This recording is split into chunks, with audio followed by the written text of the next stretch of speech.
Hi there, it's been a great season for PLZ Soccer. Hopefully you've enjoyed all the programming we've brought you over the course of the year. There's been a lot of laughs and no shortage of opinion as well. Hopefully you'll enjoy the best of the season, and let's not forget that we'll be back bigger and better. Hit the subscribe button and come and join the football family. Wherever you are, we are on PLZ Soccer.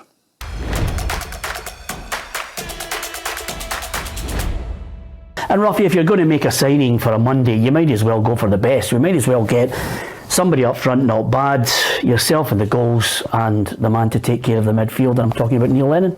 Yeah, brilliant for Neil to come in. You know, we know he's very busy, but he's told everybody we're going to make a big signing, so we're nearly there. I'm just filling in for him.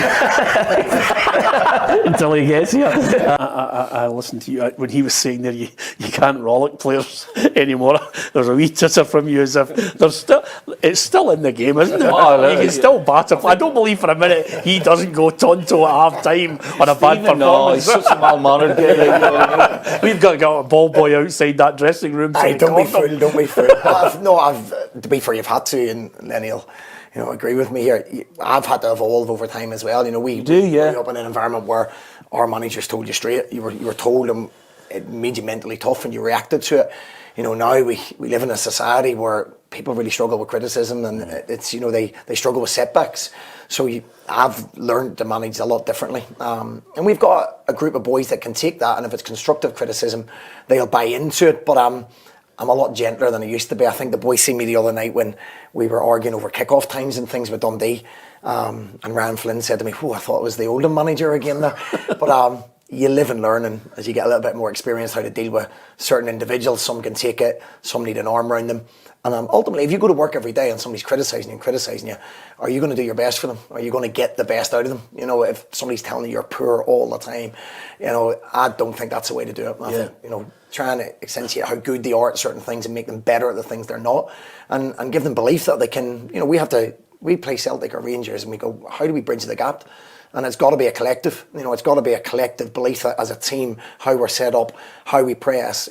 As that group, can that group be better than the individual quality they've got? And that's what we try and do. I'm thinking about Valentine's cards first of all, Peter, because it's coming up this week. But the blue card for me, no, I think it's a step too far.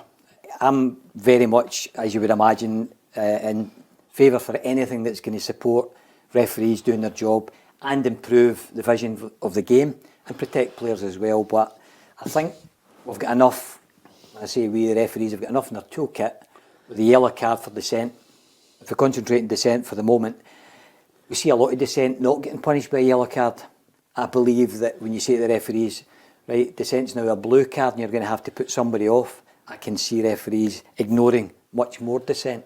That recurring theme of last-minute deals has come back to the table. It changed from Ange a wee bit, but this recurring wait to the last day of the transfer window. At the start of the month, they build their hopes up with Brendan's looking for 4 quality players. By the end of the month, they brought 2 loan signings in. So, Who? Celtic. They brought Kuhn in and Ida. Ida's on loan, sorry, Kuhn's a signing. So they spent 3 million on him. Yeah, so there's 3 million with a club who's got 72 million in the bank, and there's a 60 million pound what I'm saying is, Pete, I'm sure they've looked around for these type of players. They might not be available. They might not want to come. Yeah. And the fact that they're out of the Champions League might not be as appealing as it were at the start of the season as well. And they've spent some money in the summer. I don't know many players they've brought in. Whether the fans think they're good enough or not is another thing. Well, that's the key to it. That's a matter of opinion. That's nothing to do with the board's decision to spend the money on it. But I'm saying to you, I think the Celtic fans are looking and saying, wait a minute, you can't have projects and ones for the future constantly. I think that's what's irritating them.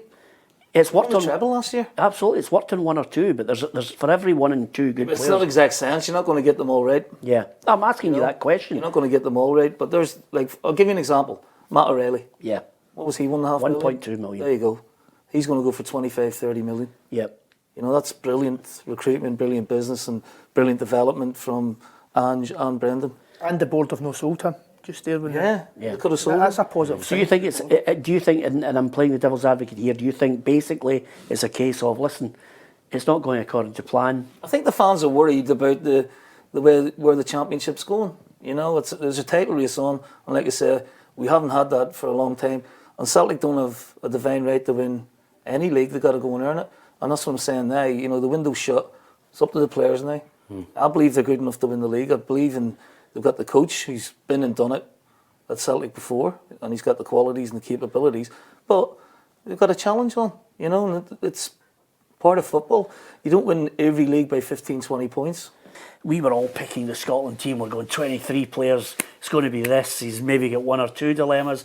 And then, of course, the other thing that comes in from left field is quite simply 2 or 3 players get injured, and you start to think, as a player, do you think, oh, you dancer them in?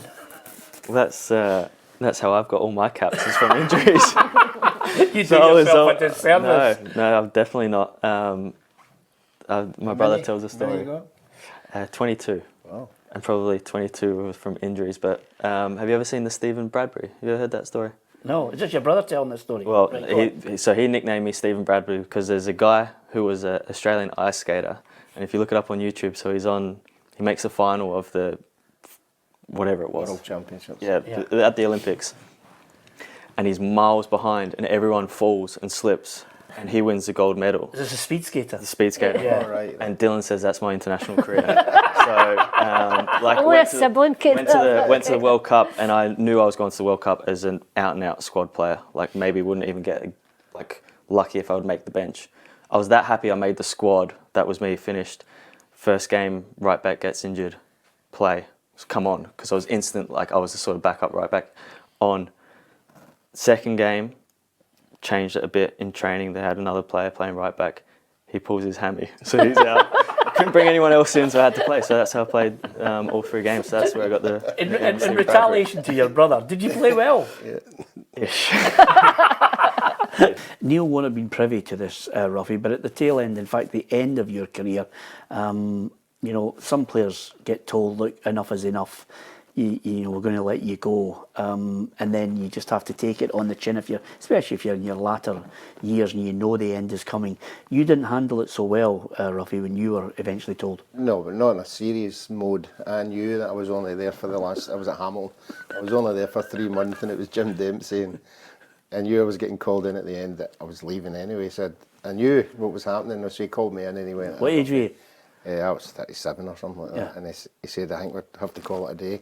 And he had a table, and I just picked the first thing up and threw it and smashed it against the wall. He says, you're taking this really bad. And I'm going, I'm only kidding on. I thought he was going to say, I picked up the first time. I thought you were going to swear there, Ruffy. Do you know yourself? Yeah, I remember going to see Gordon when my last year at Celtic. I've told you this? No. And I went in to see him. It was after the Milan, last 16. And we're there in the league and in the cup final, and I thought, it's a good time to go in. Because I didn't want to be a bit part player, And went in to see him, said, Gaffer, I think it's time. The time's up here. And he went, yep.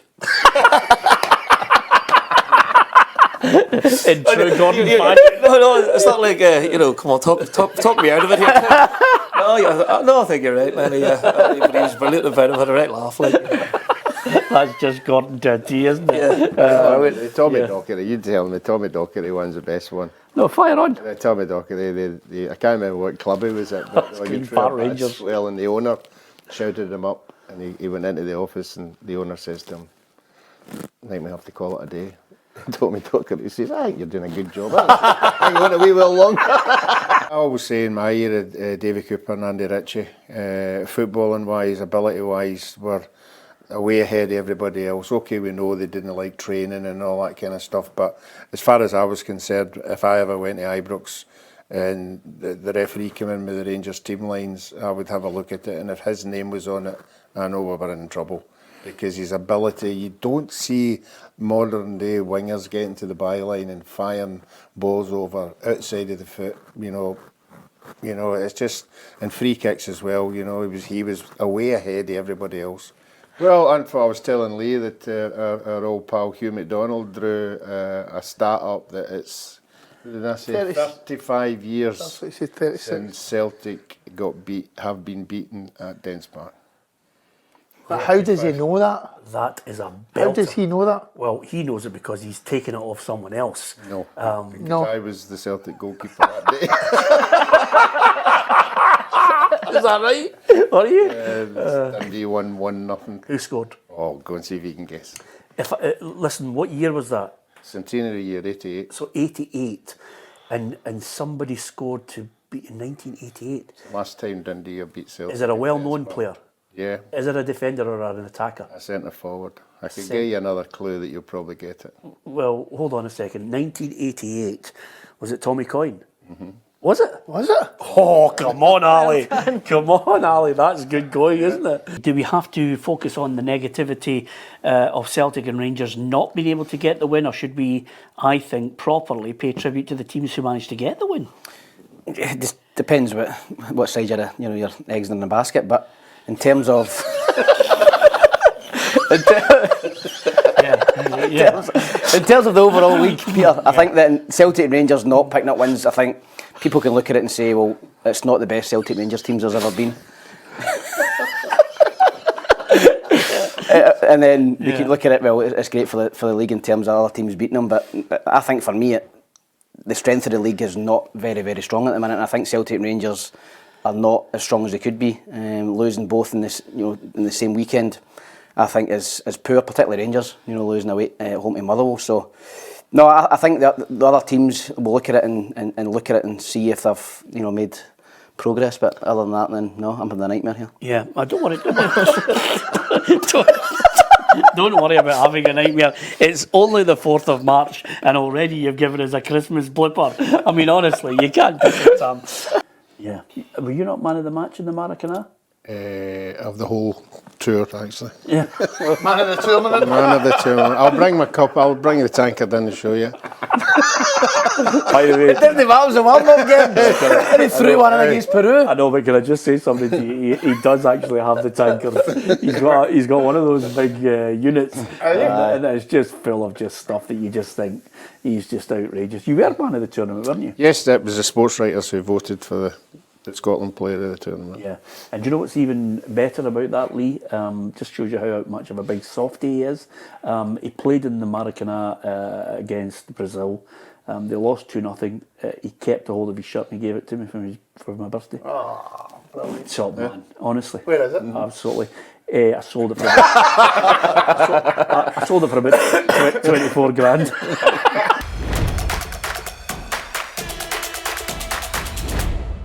I think you're better just going out to win. I think if you've got a draw in the background, I think you go 1-0 up. You started it's one each in the last 20 minutes, and you think we'll hold on to a draw here. I think this game's going to be a cracker. Both teams need to win the game. Hibs, a shocking result last week against St Johnstone. I know I was away on holiday, but I watched it. They were poor on the day, and that's put them right up against it here. They've got to go to Motherwell, who came back for the dead against Dundee and won 3-2 to keep their hopes alive. I don't know what. I think there'll be loads of goals in this game. Yeah. I think if it's a draw going into the last 20 minutes, the bugles will get in. Both teams will go for the win. Mm-hmm. I'm going to go for 3-2 to Hibs. I think there's going to be lots of goals in this game. Right, I really think there'll be goals, and I think Hibs might nick it. But both defences are poor. Too quick. How many points are there between 3rd and 4th place in the Premiership table? 11. 2-1, Ruffy. Unbelievable. He's right. He must have read that. You saw it this morning. Here we go. Scotland will take on Germany in the opening game of the Euros. But at what stadium will the game happen? I'm not even going to attempt it. The Allianz Arena. Allianz Arena. 2-2. 2 each. Come on, here we go. Nuffy! Who was the last non-old firm manager to win PFA Manager of the Year? Stephen Clarke. Can I get it?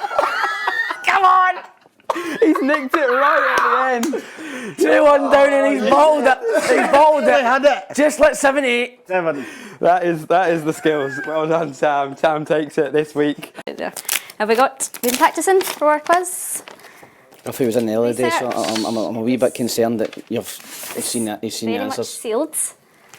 Right, let me get the question out first. Watch, because he's swan neck. Watch him. The question out is a jump. He jumped. No, it's just first. Right, okay. First to shout it. If he gets it, then don't complain. I'm no. Okay. Right. Okay. Watch, get that up further. Get back, you.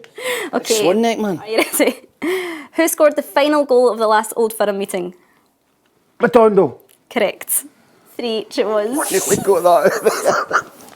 Right. Which Dundee player was nominated for PFA Young Player Lyle of the Cameron. Year? 1 each. St Mirren's Alex Gogic comes from which? Cyprus. 2-1, okay. Alphabet. Wait a minute.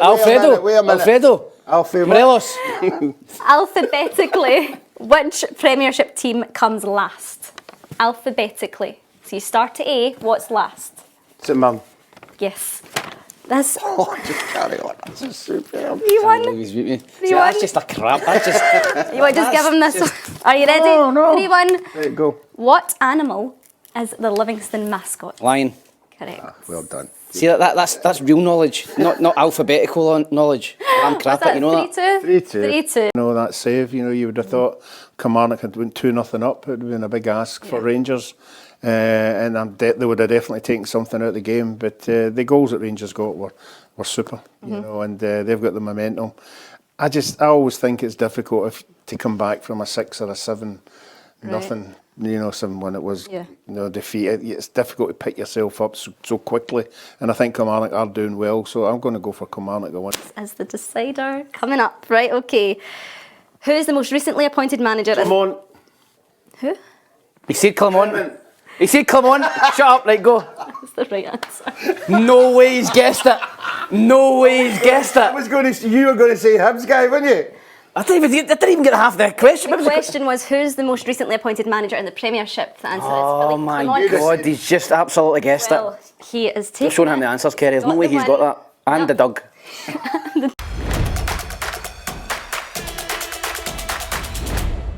We want the very best people up here, so if some of them come from England and look at Joe's path and think, oh wow, that's an interesting path, that's something that I would like to be involved in, and that's fantastic.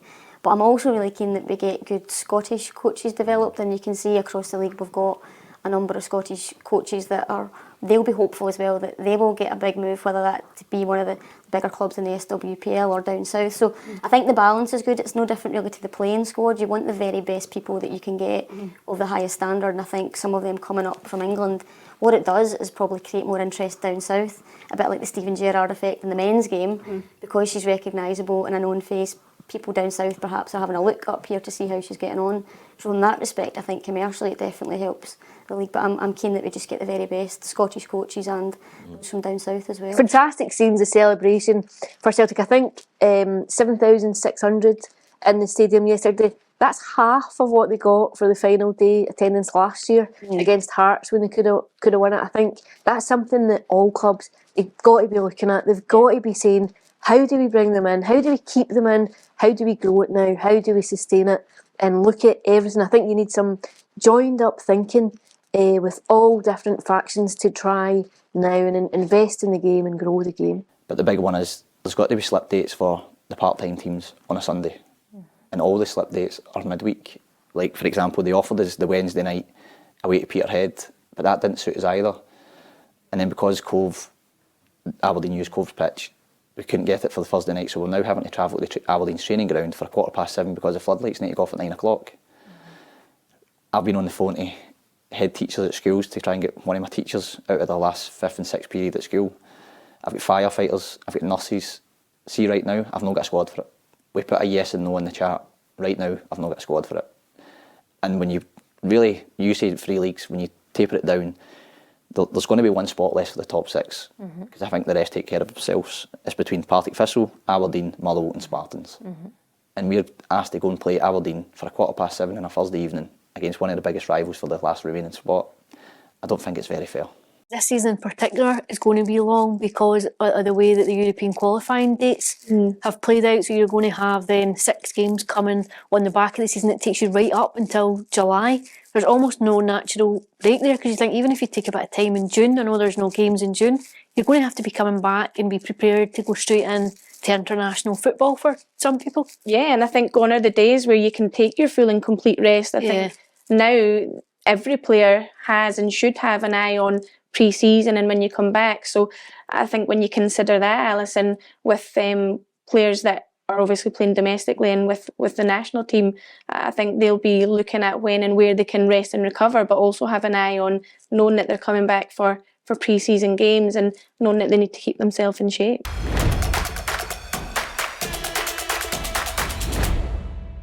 the words coming out of it's a great product. It's never been so financially better off, you know. But the incredible thing about it though is when you go around, and I'm unabashed in saying that the quality's poor at the top level. I've got no doubts about it. Absolutely no doubts that it's poor. But the amazing thing is, and I'm always gasping, is the amount of interest that's in it. I mean, if you talk, and not just Celtic and Rangers who've got 10, 15, 20,000, or they've got season tickets and waiting. But you're talking about, I mean, how many Hearts season tickets are there? How many Hibs, Aberdeen, even Aberdeen having, you know, pre-team, they can sell out Pittodrie for a third level European conference game. The actual devotion to Scottish football it astonishes me. See the amount of times like my job now is to go to the Lord Games. You go to somewhere like Trinent, you know, 500-600 people supporting the team, really vibrant, real interest, maybe 200-300 kids. You know, I know you're involved with Spartans, or know the Spartan setup. Spartan setup, you go there to a wee patch in Edinburgh, you know, okay, the crowd's maybe 400-500, but it's another 600 kids all coming, all playing. A women's team being started and all that. So, I mean, I have actually been invigorated by doing that job, because you see how important Scottish football is to Scottish people. But that doesn't hide the fact that it's a capitalist game. It just is. It's a business. And at the top end, there's not really the resources I remember the top level. Early doors in my career, and it was a Hibs Kilmarnock game, and it was Bobby Wilson. I think he was still, maybe just joined Hibs, or he was still at Kilmarnock. Either way, he was part of it. And I'd covered whatever team he was with the week before. Said it was a poor quality game, not much in it. Next press conference comes round, you know, first question somebody asked him, you know, what do you think of the game, Bobby? And he was like, I don't know, we can ask Moira about that, trying to embarrass him. I was like, well, to be honest with you, I thought that one was pretty dull as well. And he ended up having this whole conversation saying, yeah, it wasn't great quality, but it was really compelling, it was exciting, it was only one goal in it. And that was what his argument was, that we have to accept that we don't have the quality, we don't have the money to have the quality. So do we have a compelling product that people are still excited by? They still are on the edge of their seats up until the 90th minute because it's still 1-1, or, you know. And that was his idea, that Scottish football's compelling rather than quality. Yeah, his idea, like, his great line on Moira was, if you want to be entertained, go to the pictures.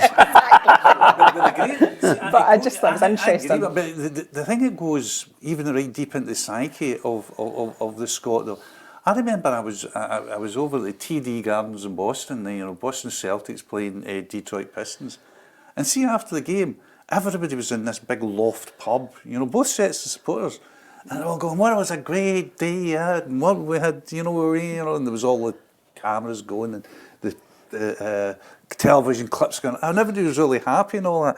And I thought to myself, a guy coming back, or a woman coming back from a game in Scotland, if they walked into that pub, somebody would say, we at the game? Aye, don't tell me why. You know, I was at the game. But yet we go all the time. I got really annoyed by the booing last night. I don't want to be a happy clapper. I mean, it was a really poor performance. It was really poor. But I thought it was extraordinary, the booing at full time, because most of those guys who are booing have had some of the best nights of their international football life watching those same group of players. They're going to Germany 3 months' time to drink, to be merry, hopefully, to have a right good time, for a first major international overseas tournament most of them will have been at. So I think the boos were, okay, we get the 7-game thing, but it was entitlement, it was ingratitude, it was delusion. Speaking of arcs of redemption, Willie Collum as head of referees. I think it's an appalling move, right? And I'll tell you why. Not because of Willie Collum, not because Willie Collum's in his 40s, he's been refereeing since he was an embryo. So he's a FIFA referee. FIFA will tell you he's the most senior referee in Scotland, blah, blah, blah, blah.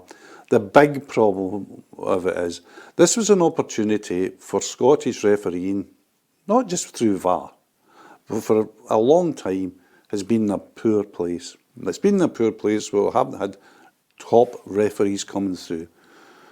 That's not a subjective view, that's a view that will be held by UEFA and FIFA, who don't appoint Scottish referees to big games. So we're in a dearth. So we've got to say to ourselves, why is this the case? Why has this been the case for the last 10, maybe more years? And people say, oh, well, if the league's poor, why should referees be poor? The Slovenian league will not be great, and they've got referees going. The Polish league will not be the top league. The guy did the World Cup final. So what we really needed, I think, was a complete reset. And I think we needed a reset to bring in a reset. As a guy coming in from the outside, you know, Hannes Begordensen from Tromsø coming in and saying, well, I've got 3 referees. School did he go to? Exactly. See, what, you know, I've had, you know, I got our refereeing in Norway, whatever, I got 3 referees into blah, blah, blah, FIFA elite list and all this.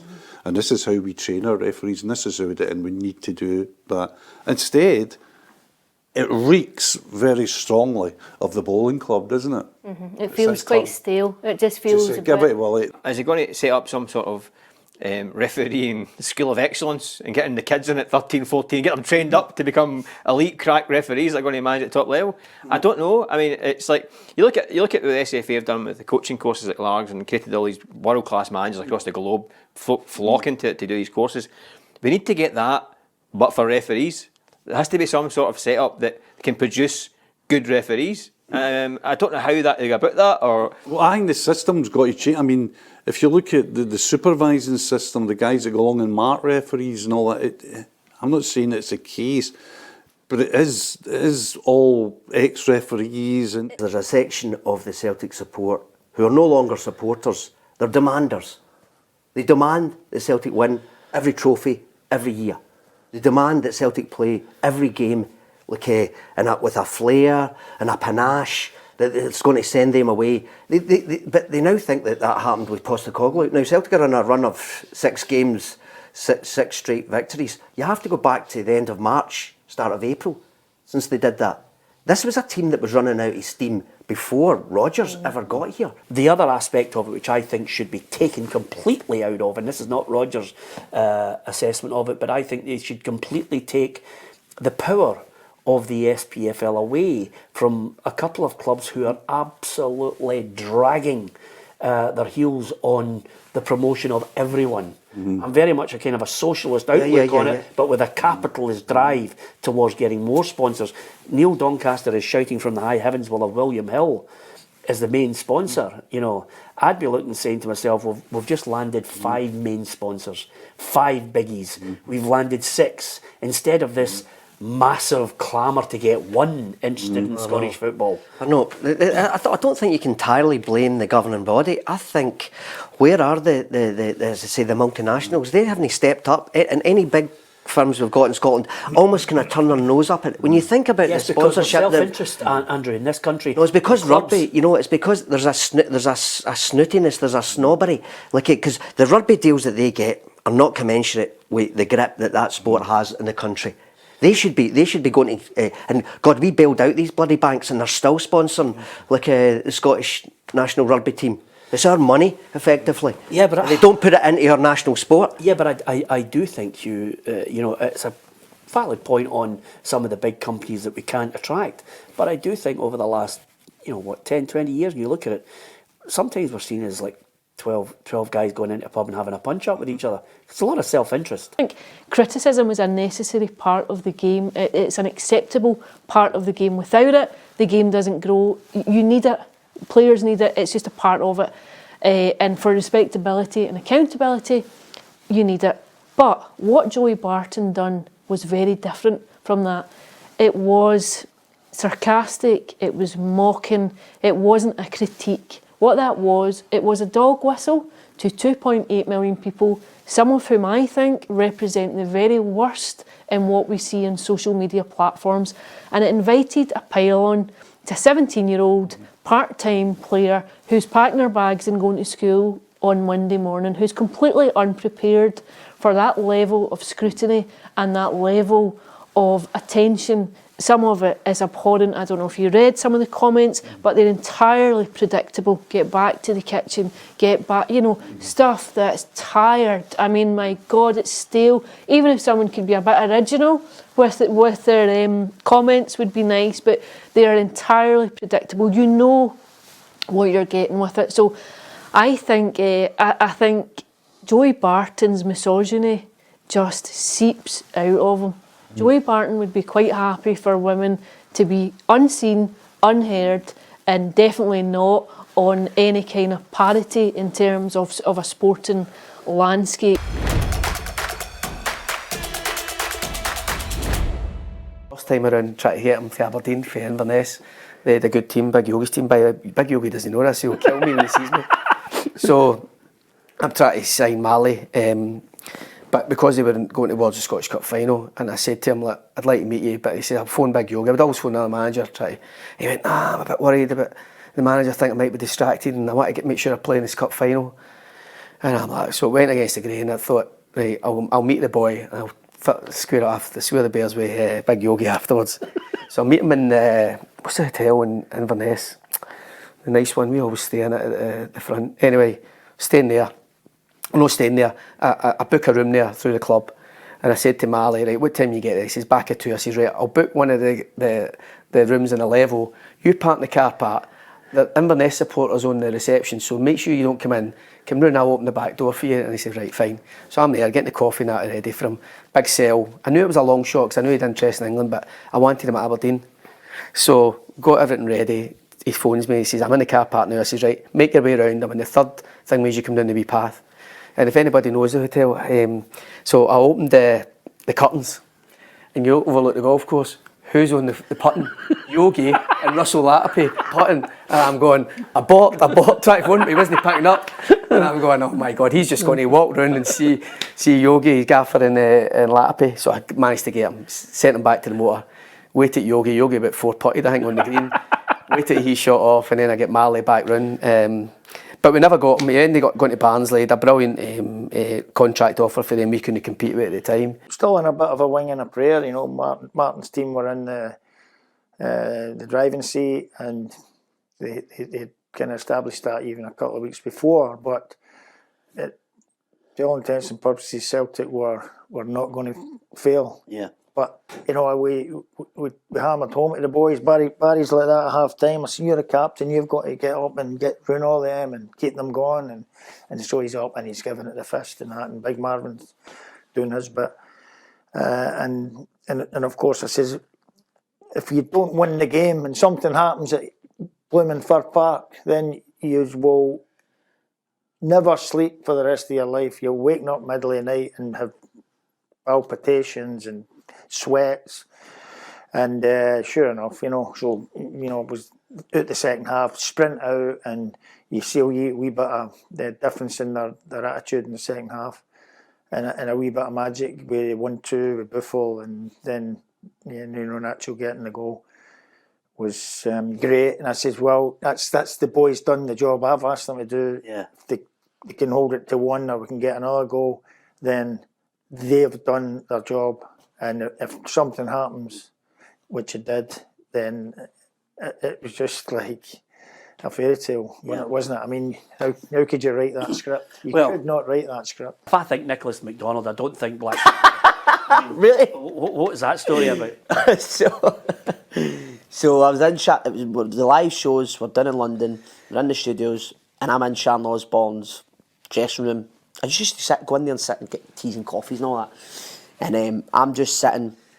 Kelly and Jack walk in, are 2 children, and I used to love Jack Osborne, Adrenaline Junkie, when he came off the drugs and he was jumping out planes and all that with MTV. He was an nutcase. I'm like, I love him.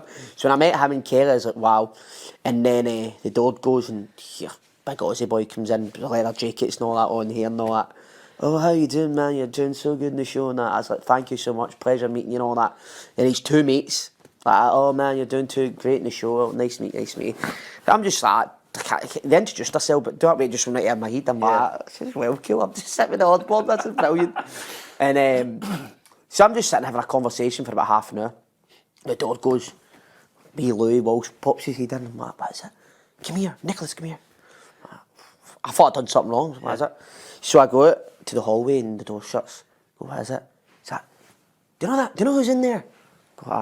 Sharon, Ozzy, Ozzy's mates, the makeup artist and all that, Jack and whatever, Kelly. Do you know the two gentlemen with Ozzy? Gonnae, he's like, that's Black Sabbath. I got who? Phone your dad. Phone my dad. Aye, I'm just sitting around the new way. Listen, mate.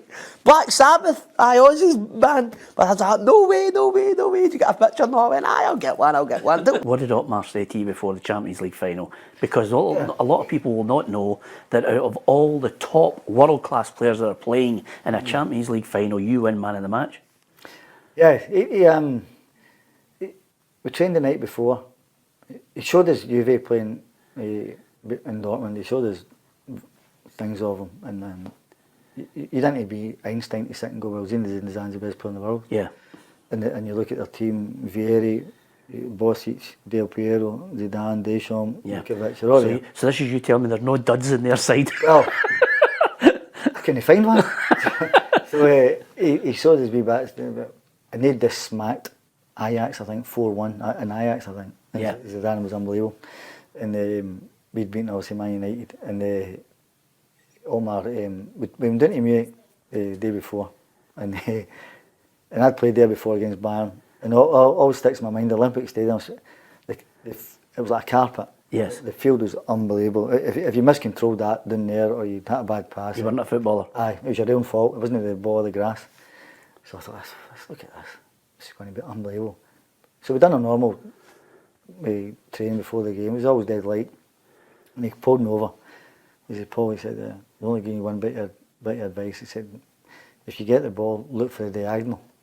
He said, because I don't think Peruzzi's big at his back post. And he said, Perini was no strong at his back post either, because Perini played. Yeah. So I went, okay, no problem. We go back to the hotel, wake up in the morning, normal stuff, have breakfast and things like that. And then I was no nerves whatsoever, you know, none. Time to go on the bus. And Manny used to do our meal for us and all that, and clean the boots. And a great guy, he was brilliant. And he lit up his cigarette and he says, "How are you feeling, Paul?" I says, "Manny, I'm ready." I went, "How are you?" He went, "I'm nervous." As soon as he said that, my stomach just went. I went, Jesus, Manny's nervous. I go on the bus, and the lads are deadly silent. And Stefan, I go sit beside Stefan. I see Stefan's knee kind of going like that, you know. Yeah. I went, "Are you all right?" He went, "Yeah." So I said, "No." "I'm all right." He said, "But look at everybody else." I went, "Right." And in my own head, I went, "He's won the World Cup. He's won the World Cup. He's won Serie A. He's won Serie A. He's won the Euros. He's won the Euros." And there wasn't a peep at them, you know. Yeah. They get quiet. I thought, well, they're bang on it. They're bang on it. So the way the bus went into the Olympic Stadium goes into the corner. So you had to come out the bus and go on the track, the running track, and then into the tunnel dressing rooms. And I swear to God, we went in there, and it was half yellow black, full. Stadium was full. Bear in mind this would be an hour and a half before the game. Yep. And all black and white. The stadium was full. And then the orchestra is rehearsing the anthem. Yep. The Champions League anthem. And and the yellow and black flags are going there, and the black and white are going there. And it was jumping, absolutely. And I went, wow, this is proper. Went in the dressing room, and Otmar done his normal stuff. And then the two teams come, and then we take the mascot. And at that point, Delivio, I never really looked at anybody who I played against. I knew I was going to come up against Zidane. I knew the thing that struck me with Zidane was how big he was. Yeah. And I knew he could glide. He had that glide. That great skill either foot, didn't he? Aye, he had a brilliant glide. And but Delivio had a big ink thing on his hand, you know. And I thought, what's he got on his hand? He's turned his hand around and it said 3-1 in numbers, you know. Yeah. So I said to Paolo, what's he got in his hand? He went, he does sometimes like try to predict scores for big games. Wow. And he had 3-1. He was right with the 3-1 because it was 3-1 for us at that time. Quickly trying to wash the ink off. And a bit of time to spare before the next game, and I phoned Chick up. I know Chick was in last week. He goes, "Where are you? Where are you?" I said, I said, I'm over at this place called Pelly. He says, right, we'll meet you in the town. He says, I'll be with Jobson and the Carmen, who I work with a lot. He said, we'll pick you up and you can spend a couple of days out with us. They were where the Scotland team were based, Rapallo, which was in the east side. So I went out and stayed with them for a couple of days. On the way out, I said to Chick, I said, is Dennis there? I said, did I get to meet Dennis? No, he said, no, he's away to do a report in Milan. He's not here, not here. So he said, but listen, he said, report in Scotland, what we report, can I interview you? I said, yeah, okay, that's fine. So I'm getting interviewed by Chick outside the swimming pool. And I could see all of a sudden, behind the camera, the crowd was getting bigger and bigger. I always remember Dougie Donnelly standing with this stupid smile on his face. I'm going, what the fuck's going on here? And I'm midway through a story, and next thing I know, I get a slap in the head. It's Dennis. You trying to make any of me? You trying to make... But he was brilliant. He was great. And do you know the thing I always remember? See all the old Italian waiters in the hotel, because of his time in Torino, they treated him like a god. Yeah. They treated him like a god. They thought he was wonderful. Tell us a story about going to Ibrox with your dad. It's funny. I said to you before too, my dad being a big Rangers fan, and I knew Martin Bain really well from the club scene in Glasgow. I don't know how the hell it happened, but he ended up being the managing director of Rangers, right? And one day he phoned up and says, do you want to come bring your dad to a Rangers game? Because he knew my dad was a Rangers fan, right? Yeah. I goes, yeah, I'm sure. He goes, Willie Woodburn's going to be there. He was there, right? I told my dad was dead excited. You know, Willie Woodburn was one of the football players who got banned signed die for being violent, right? Yeah. And being from Govan, that's a real badge of honour. I mean, you're so violent, you're banned. You mean, forever from football, right? Yeah. You headbutted somebody or something before my time. But so my dad gets all dressed up and we go to Ibrox, and it's all Walter Smiths and Ian Durrants. And to be fair to Martin, he really took great care of his, you know. And Ibrox is a very impressive building, stadium. You know? Yeah, absolutely. And they're all gentlemen. I mean, if you ignore everything you assume about any club like Celtic, are all Republicans and Rangers are all, because they obviously aren't, right? Yeah. You know, but they know that they have that element to them. So they took us round and they showed us everything, and they fed us and all that. And then it took us up to the director's box half time, and we were sitting next to Ian Durrant and Walter Smith, and really, you know, that they were getting, I think it was played Aberdeen, I think they were getting beat as well, man, right? And then at half time, of course, as we're leaving to go downstairs, over comes to Tannoy, comes ladies and gentlemen, it's part of the Rangers and the initiative to end bigotry and people, because we've invited well-known Celtic fan Bobby Bluebell and his father to the ground, right? And of course, immediately, Bobby Bluebell, you're a wanker. You know, like, people actually pointing up at us, you know, and my dad stands up because he shouted back at them all, no, he's not a wanker, he's not, right, you know, right, in a really defensive, lovely way, man. And I'm going, Dad, stop it, you know, right. So he goes, come on, we're going to go. And he goes downstairs and he goes to the girl, you know, in charge of us, the hospitality girl. Can you bring us a coat and bring us a bill? And the woman goes, oh, Mr. Hodges, there's no bill. You're a guest of the club. I can see him pausing for a second and going, bring us 2 whiskies. and go to take my coat back. I like your dad's style. Go back up again, second half, in the director's box. And by that point, they're singing Who's the Fenian in the Box, man, right, you know, right? Of the scenes you're in, we've talked about them, they're absolutely brilliant. Were there scenes with the guys that you looked upon that they did that you thought, I love that, that's great? Well, funny, the first one that comes to mind is the opposite of that. I remember us sitting down the read through and it says, the sketch, the boys are reading it and it says, exterior shot, lighthouse, 1826 or something, blah, blah, blah. And then interior shot, like first lighthouse keeper is reading a book, gets to the end of the book and the last page is missing. Turns to the second lighthouse keeper who's eaten the last page of the book and says, go on and do that. Second lighthouse keeper says, how? First lighthouse keeper says, just going to know. And they read that and I was like, that's pish. What's that? It's rubbish. And they were like, I know, well, no, be all right. We got dressed up. And I was like, good luck with that. I mean, it was the biggest catchphrase out of it all. Absolutely. So there's what I know. Sammy Mann says it was just terrible. He says, we're all, in that team. He was in that team. He says, I think because had Scott Brown. Yeah. Had a few good. It was a good team. It was they were just youngsters. Yeah. And I think they were more bothered about what kind of boots they were wearing and what hairstyles, and they took us a wee bit lightly. Yeah. And we had a lot of good pros, you know. It was in that Spanish team. guys. We had Fernandez. Yeah, he was a good player. We had a lot of Stuart Lovell. Stuart Lovell. Yeah. I had good pros, you know. Yeah. And that's how football can go. We would always finish with Frank McAvennie because you couldn't top that.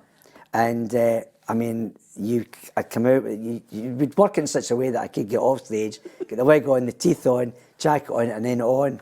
And the laughs, you'd stand for ages. Just, look, if you could pick a good-looking girl in the front row, you're away, you get mileage out of that. It was, honestly, it was such a gift. Yeah. It was great. He seemingly says to this day that he's never said, "Where's the birds?" But that is not true. Because I was telling this story recently. There used to be a wee guy who worked in the BBC called Andy Hutton, a big Celtic fan. A great wee guy. And Andy Hutton came in one day and said to me and Philip, he said, I was in Baird's Bar. It was some morning, it's like a Sunday morning or something like that. And he said, Frank McAvennie walked in. And he walked in, he looked about, and he said to the barman, he went, "Where's the birds?" And we couldn't believe it. Whether maybe he can't remember saying it, but he definitely said it. 5 best matches you've covered to finish. Oh, you throw these at me, don't you? You throw these at me. Don't you elaborate on them, just say Bish, Bash and Bosh, because it would take me forever. It would take forever. I think, Scotland qualifying for World Cups, or I tell you, Wembley, 77. Yeah. That's the bar. Yeah, Ali McLeod and then on to Argentina. That was, and then actually the other playing against England, great memories. 99 when we beat them, we didn't qualify. Is that 1-0? 1-0, yeah. We lost 2-0 to Scholes goals. Right. Is that 3 you've given us? That's 2, I think. That was 2 Scotland games. Right. St Mirren winning the Scottish Cup in '87. I could cry thinking back because my old man passed away the following January. Because I sort of quit my job in the evening time. He said, "What you do?" He was old school. "What are you doing? What are you doing? You've got a pension. You've got that job forever." I'm walking out, and then I just chucked the job, and he said, "Oh," and he died the next month, and never known that I probably did the right thing. Yeah. You know? So yeah, and St Mirren winning the League Cup and on the open top bus, I was filming a DVD, whatever they call it these days. A Betamax. So that's 4. So 2 St Mirren, 2 Scotland. Actually, Celtic qualifying for Seville, and because I saw, I became quite pal with Martin O'Neill because I saw every Celtic game along the way to Seville, and the disappointment that night. But I remember in Porto when they qualified in the semi-finals, and I had to fly a bleak drive to from Porto to Faro and drive with a cameraman to Seville for reporting Scotland the next night. This is it. This is the stadium. This is where the Celtic fans will be coming. So great memories of all of that. I'll probably, as soon as the cameras start running here, Peter, I'll go, but wait a minute, Mexico, and what about these World Cup games? And don't worry about that. I asked Graham Skinner of Hipsway for his 5 best songs. Then he sent me a text 24 hours later, "Can I change it?" And I went, "Graham, fuck off." So that's a good 5. And the last... I tell you, my only favourite, I played a charity game against Kilbowie, David Cooper and all that were playing in Delamitri, and my then good lady said, "Delamitri, you need to come and meet them." And I went to the guys, "All right, Derek." I thought his name was Derek. Justin. No, it was an innocent mistake. I thought he must be Derek Dimitri. So, but is it Curry? Justin Curry, yeah. So I'm all right, Derek, and she goes, "You idiot." Right, last point. How would you like to be remembered? Oh, could we discuss that in another 50 years? I've got a tenner on this. I'm not at that stage. It's not a smell of steak pie about me yet. I think I would just settle for, he was a good guy. It was my uncle Matt McQueenie. He was actually the president of the Celtic Sports Club over in Carney, New Jersey. Yeah. So he used to come back to Parkhead quite a lot. So he obviously had the Lisbon Lions and that staying in his house over there. So when he came back, he used to take me and my older brother into Parkhead. So back in the day, God, I had pictures taken with the McStays, Paul and Willie, Mark Reed, Tommy Burns, Brian McLeish, Charlie Nicholas. So you'd had your pictures taken with all these guys that you thought, oh my God, that you watched on the terracing. And then it's when you fast forward later on in life that I always tell the story that my first European game was a Partizan Belgrade game, and we lost 5-4. We went out, but we won on the night at Parkhead. and Jackie Jakanowski scored 4 goals. Yeah. Then fast forward that to just a few years ago there, Tommy Boyd got me to play in the Celtic Legends game. It was Lubo's Legends versus Henrik Heroes. Yeah. And I was sharing the dressing room with Jackie Jakanowski, and I'm thinking to myself, I was sitting there, I was Cyril, and I'm thinking, this is surreal. And he's ended up coming off for me, and I've went on to play like the last 10 minutes. He's actually shook my hand, and I'm thinking to myself, life doesn't get any better than this. Let me talk about some of the characters. Aye. How the hell do you sit down?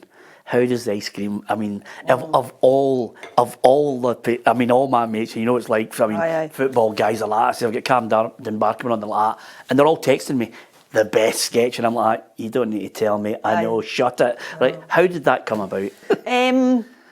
But I do remember, so we did a read through, which I was reading through all the scripts, and we're sitting in the office, and I remember it says, you know, external shot, ice cream van comes round the corner, ice cream vendor, Karen, is handing the cones to the wee boys and say, which a wee pal wanting, and whispers he's wanting a swatch your fanny.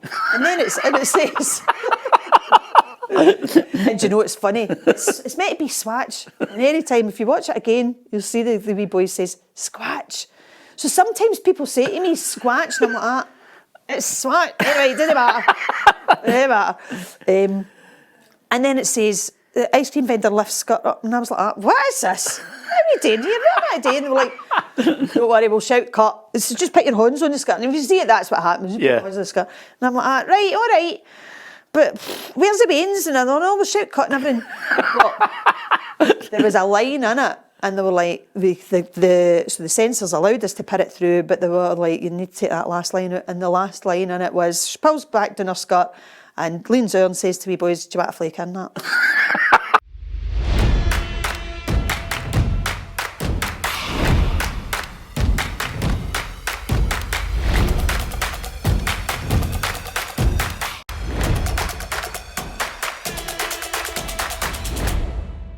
And I'm sure Alex and I feel the same about this here. There's something lost about the I fixture. hate that, Martin. There's something lost about the fixture. Again, when I went to Ibrox, and to know that we're going to have about 5,000 or 6,000 Celtic fans there, you took some sort of consolation in that. You feel as if you weren't alone, you know? Yeah. Really did. And I'm sure Alex felt exactly the same when he stepped out at Celtic Park, looked down to his right and saw the fans there and thinks, wait a minute, hold on. I'm not facing this on my own, as it were, you know. So I feel as if the fixture has lost something. And I have had, in the last season, I've had some friends come to the game of matches and say, oh, it's a fantastic atmosphere, really great, but they've not seen the away fans. I said, but you want to have seen it when at Celtic Park, when the Rangers fans are there, and vice versa. So it has lost a little bit of something from the fixture. And from a managerial viewpoint, going to Ibrox, you felt, honestly, at least if you've got somebody with you there to help you along, even though you actually genuinely know that you're probably on your own. Yeah. So no Rangers fans this weekend? No Rangers fans. And the point here, which I think Martin put across so succinctly there, is quite simply that the fixture, while it may not be one of the greatest derbies in the world technically at times, certainly you can get the excitement, but the real attraction of it was the history, and it was that feeling, certainly when we were sitting in the press box, there was that sense of, there's 7,000 Rangers fans, there's 7,000 Celtic fans in a away game, and you got the cackle of it. 5 minutes before the two teams come out, you guys probably wouldn't have been privy to this, but 5 to 6 minutes before every Old Firm game I've ever covered, it's almost as if that Spinal Tap moment where he turns it up to 11 and the place just goes bananas. And the noise was unbelievable, and they are going at each other, albeit sometimes the poison doesn't sit well with me, but there were times when the atmosphere was unbelievable. I think it should change, do you? Obviously, honestly, I was at the first game of the season. Rangers played Celtic, and when Celtic scored, it was almost like we were in a time warp. Yeah. Everything went really quiet, you know, and no Celtic fans cheering. Rangers fans like stunned. And I'm saying, was it a goal that they gave it, or you know? Yeah, that's true. Time stopped. It's almost time to change, though, isn't it? Go back to what. Yeah, come on, get the fans back. Yeah, absolutely. It just takes someone with a bit of leadership in there to get them both of them round the table to make it special again. Of course, the period that you two were in charge, that was the most exciting period for Rangers and Celtic head-to-head, wasn't it? I think that's true. I think that's absolutely true. And give Alex's real great credit, because he had managed Hibs as well. He'd taken Hibs to a cup final the year, or 2000, 2001. And we won, but we would be expected to win because we had a stronger side than that there. And then he comes and starts to ruin my domination. Honestly, great times. I honestly think that the sides were really packed with really quality players. Absolutely quality players all over the pitch. Obviously now heading back into the fixture, hopefully you'll be involved in the Livingston game this weekend. Is there any nerves that a repeat injury could happen again? Maybe. I think it's a bit of a freak tackle. Like I always thought, I must have missed out on having that done about 5 times a day in training, so you just gotta forget about it really and focus, which I know I will, because there'll be so much other stuff I'm thinking about. I won't have time to think about what ifs. Well, before the injury, you were scoring goals left, right and centre, a goal in the victory against Celtic, a goal against Rangers. Is that the hope that you get back into the team and start scoring some goals? Yeah, they're the ones you want to score, of course, but obviously the boys are flying now, so any goals I can get to help us get any wins is a massive thing. What's that like, sitting on the sidelines, watching your team out there flying, top 6 for the first time in their career, in their history last season, and this year up flying again in the league? Yeah, no, last year was obviously different because I knew I played a part. This year I haven't impacted it at all, so I've just got to come in and make sure I keep the standards as high as they have been.